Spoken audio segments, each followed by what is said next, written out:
నేను జయించి నా తండ్రితో కూడా ఆయన సింహాసనమందు కూర్చున్న ప్రకారము జయించువాని నాతో కూడా నా సింహాసనమందు కూర్చుండనిచ్చేదను.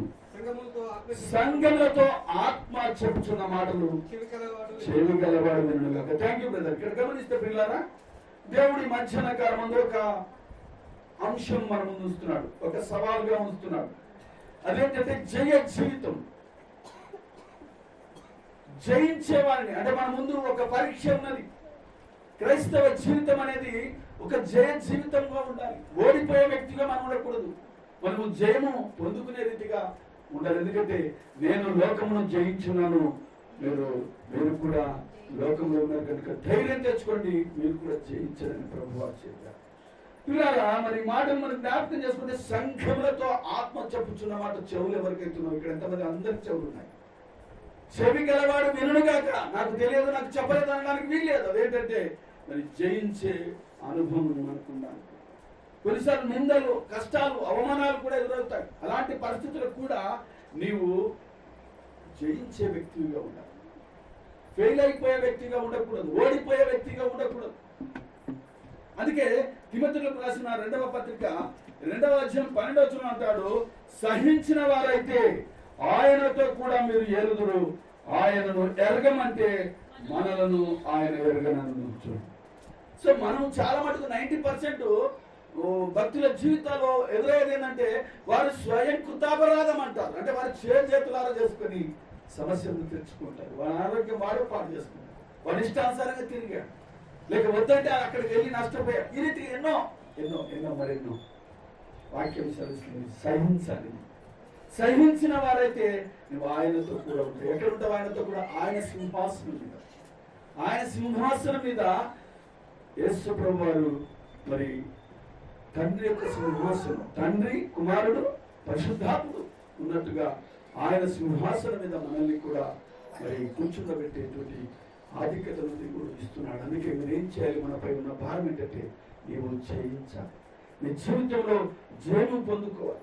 చాలా దినాలు చాలా మందిని గమనిస్తే పిల్లలు చిన్న చిన్న వాటి కొరకు ఒక ప్రార్థన చేస్తే ఆమెనంటే అయిపోవాలి, లేదంటే నా దేవుడు ఏం దేవుడు ఉంటే నాకెందుకు ఇలా వస్తాయి అని ఇలా భక్తిలో భ్రష్టులైపోయి దిగజారిపోయినటువంటి మరి జీవితాలతో అనేకులు చిన్న చిన్న వాటి కొరకు మరి పరుగులు పెడతారు, వెంపర్లాడుతూ ఉంటారు.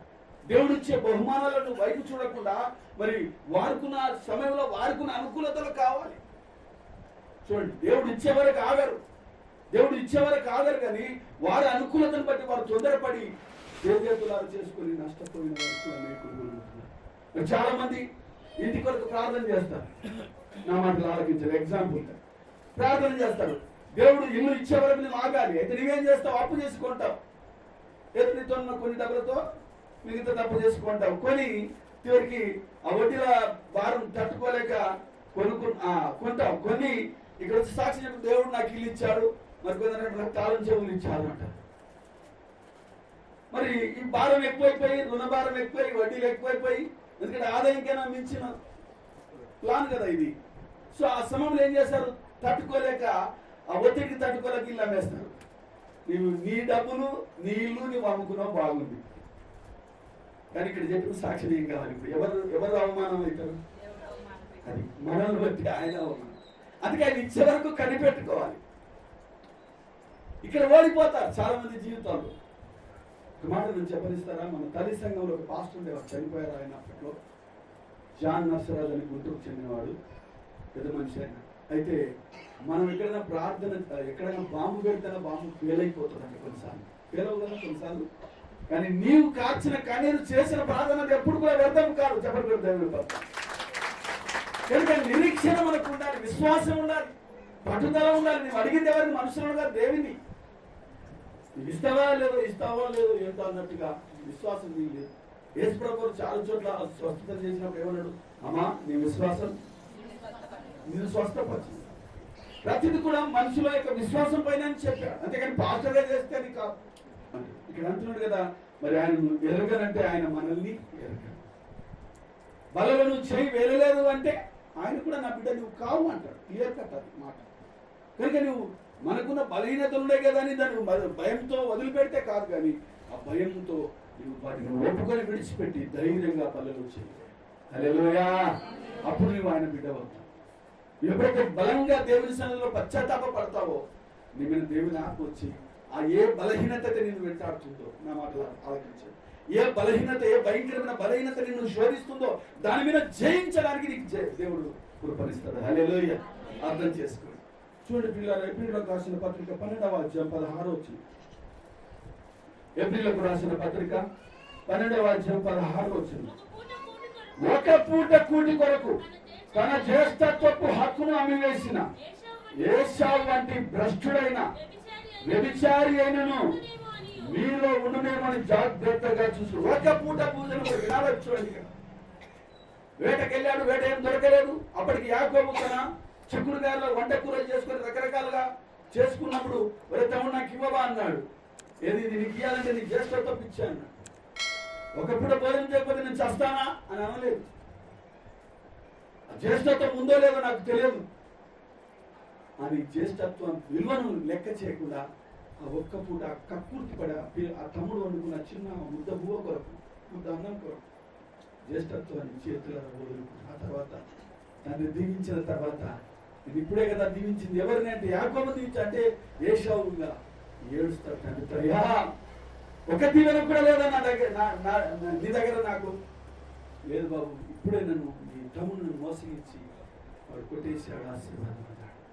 వీళ్ళరా అతని విశ్వాసం లేక ఒక పూట కూటి కొరకు ఏశావు లాంటి భ్రష్టత్వం ముందు ఈ జయ జీవితం కావాలి. ఓడిపోయాడు.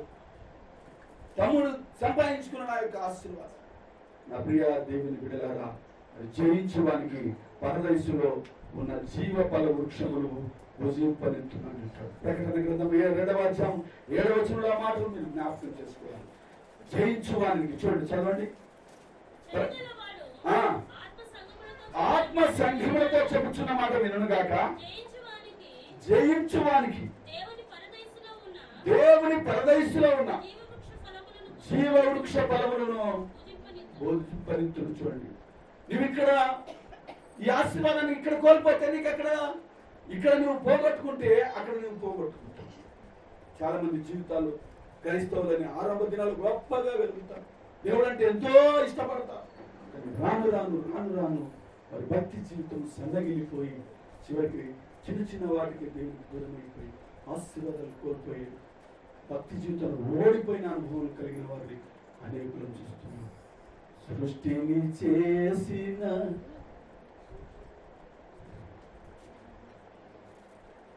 సృష్టిని చేసిన ఆ దేవుడు మరి వారి జీవితంలో అన్ని మనకు అధికారం ఇచ్చాడు. కానీ ఈ మనిషి మరి ఓడిపోతున్నాడు. ప్రార్థన కరువై ఓడిపోయిన శిష్యులను మీరు ఎరగరా? మన ముందు శిష్యులు ఓడిపోయిన అనుభవం చూస్తున్నారు. ఒక పూట ప్రార్థించలేరా? ఒక పూట మీరు దేవునితో గడపలేరా? ఒక సమస్య మీద నిలబడలేరా అని ప్రభు వారు హెచ్చరించిన అనుభవాలు మనకు తెలుసుకుంటాం. నువ్వు ఓడిపోకూడదు. నువ్వు పరుగు పందెంలో నువ్వు పరిగెత్తే వ్యక్తిగా ఉండాలి. బహుమానం ఇద్దరికి ఇస్తారా? ఒకడికే. అంటే నీతో పరిగెత్తేది ఎవడు? ఇక్కడ అర్థం చేసుకోవాలి, గుంపును కాదు గుర్తుపెట్టుకోవాల్సింది. నీతో పరిగెత్తేవాడు అపవాది, నిన్ను ఓడించడానికి ప్రయత్నించేవాడు సాతానుడు, సాతాను సంబంధమైన సమూహం. అర్థం చేసుకోండి. కనుక వాడిని జయించాలంటే నీ పరుగు ఎలా ఉండాలి, నీ భక్తి జీవితంలో నువ్వు ఎలా ఉండాలి, దేవునిపై ఆనుకోవాలి, దేవునిపై గురి పెట్టుకోవాలి, వాక్యాన్ని గురి పెట్టుకొని మనుషుల వైపు పరిస్థితులకు చూస్తే నీ సన్నగిలిపోతావు. పేతురు కొన్ని అడుగులు వేసి ఏం చేశాడు? గాలి తుఫానుకు భయపడ్డాడు.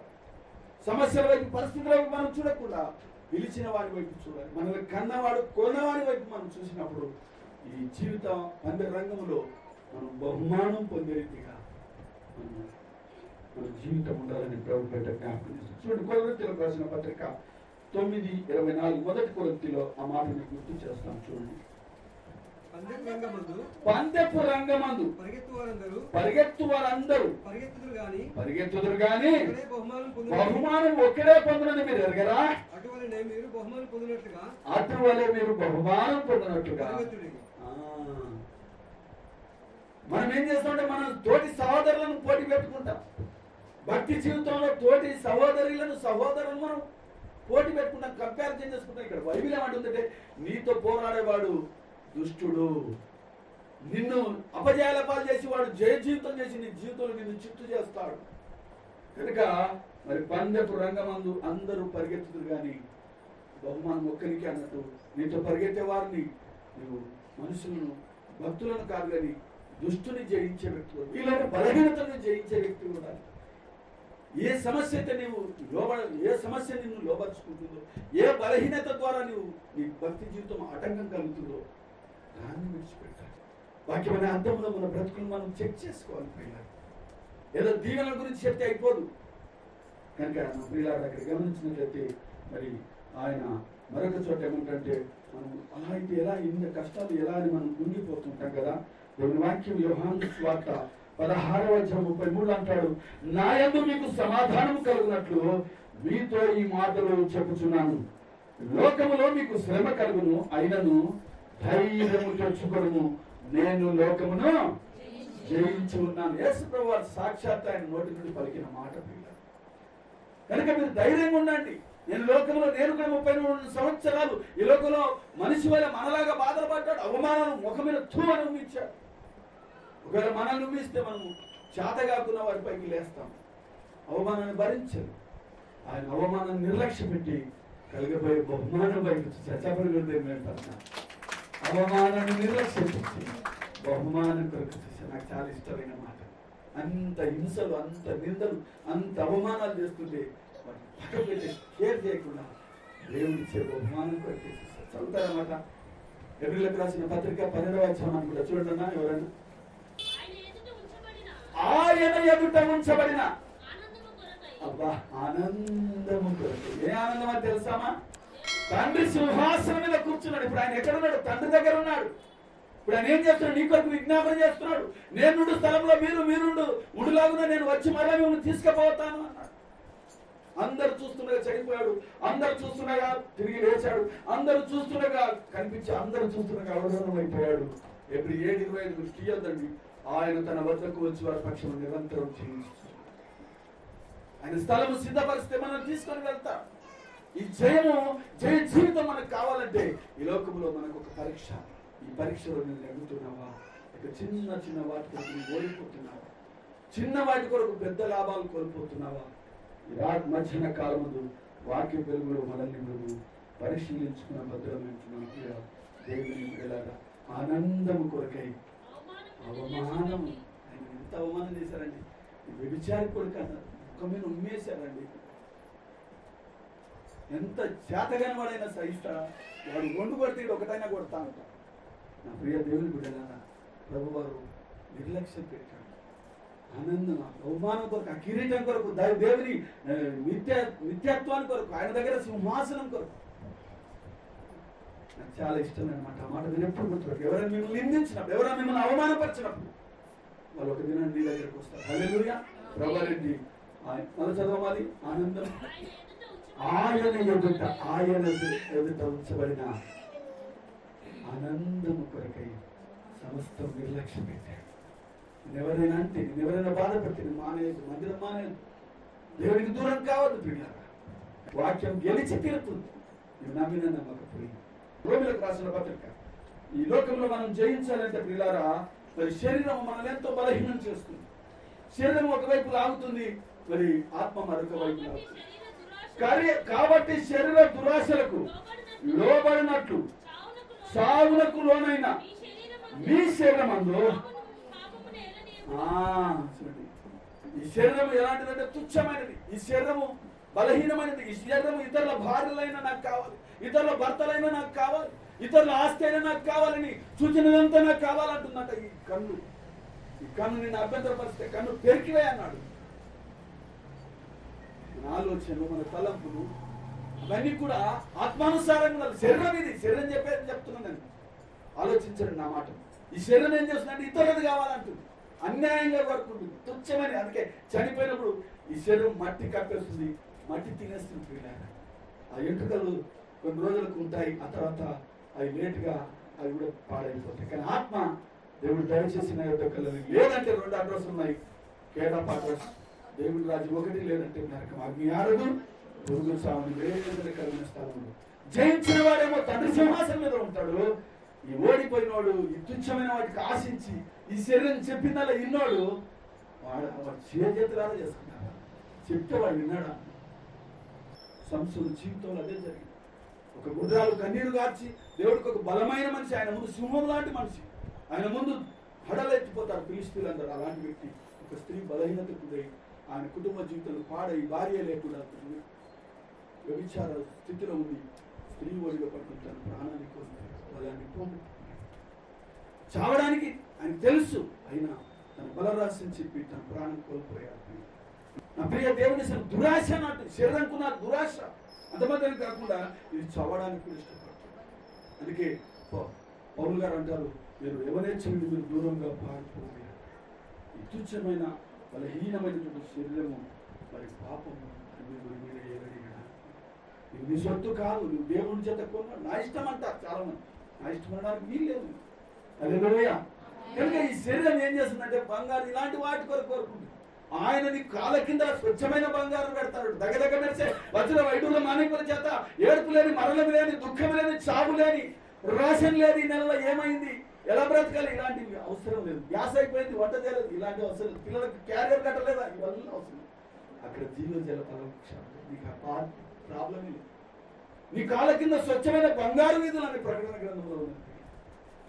అక్కడ నీకు స్థలం కావాలి. ఇక్కడ ఎంత బ్యాంక్ బ్యాలెన్స్ ఉన్నాయి, నిన్నున్నా ఎంత రాబడి, ఎంత పేరు, ఎంత పలుకుబడి, ఎంత కీర్తి నువ్వు సంపాదించుకున్నా నా ప్రియ దేవుని కూడా నువ్వు జయించకపోతే ఇదంతా ఇక్కడనే వదిలేసేయాల్సి. అక్కడ నీకు స్థలం ఉన్నదా? కనుక నా పిల్లల గురింపులో మేము నేర్చుకున్నామంటే జయించే వ్యక్తిని ఏ సమస్యకు నీవు ఓడిపోతున్నావు, ఏ సమస్య నేను లోపరుచుకున్నదో వాడిని దేవుని సన్నిధిలో ఒప్పుకోవాలి, యథార్థంగా ఒప్పుకోవాలి. దేవుడు కృప ఇస్తాడు, నీకు బలం ఇస్తాడు, ధైర్యం ఇస్తాడు, దాన్ని జయించే శక్తిని ఇస్తాడు. కనుక చిన్న చిన్న వాటి కొరకు దేవునికి దూరం కాదు, చిన్న బలహీనతలకు దేవునికి దూరం, మనుషులు ఇచ్చే చిన్న చిన్న లాభాల కొరకు దేవుని సన్నిధిని కోల్పోతే చెప్పండి. మీకు ఆయన ఆరోగ్యంగా పోతే నువ్వు డ్యూటీ చేస్తావా? ఆయన ఆరోగ్యంగా పోతే నువ్వు వెళ్ళాలనుకున్న ప్లేస్కి నువ్వు వెళ్ళగలవా? లేదు. నీ జయము కావాలి అంటే ఈ శరీరాన్ని నువ్వు జయించాలి. శరీర క్రియలను జయించినప్పుడు నేను తండ్రి సింహాసనం వెళ్త నేను కూర్చోబెడతానని అన్నాడు. అక్కడ కూర్చో కూర్చో కూర్చో. ఇక్కడ తండ్రి కూర్చో.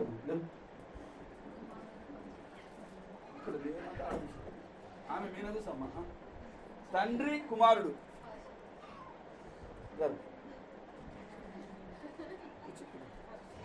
పరిశుద్ధాత్మ అంటే ఇప్పుడు యేసు ప్రభు తండ్రి ఈయన యేసు ప్రభు ఏమన్నాడు? జయించేవాణిని నా తండ్రి అంటే ఇప్పుడు ఇక్కడ కూర్చుంటున్నాడు తండ్రి సింహ అచ్చబడి పెడితే ఏమైపోతుంది? యేసు ప్రభు తన సింహాసనం మీద నిన్ను కూర్చోబెడతాడు. హల్లెలూయా.